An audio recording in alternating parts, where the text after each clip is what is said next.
up. You look good in the dress. It's good to see you, Lylah.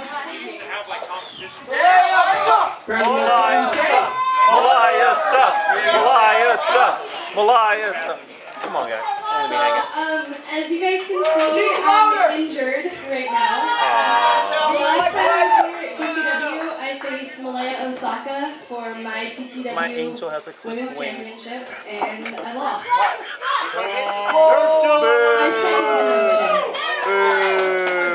That being said, I just want to apologize if I've let anybody down or anything like that, but I just want you guys to know we still love you. We still love you. We still love you. Thanks so much, We guys. still, yeah.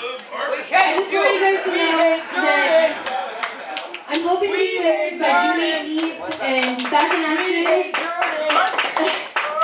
And hopefully, as long as I'm healed up by then and cleared by the doctors, I'm going to be here June 18th, and I'm coming for my TCW Women's title. Next Women's Champ!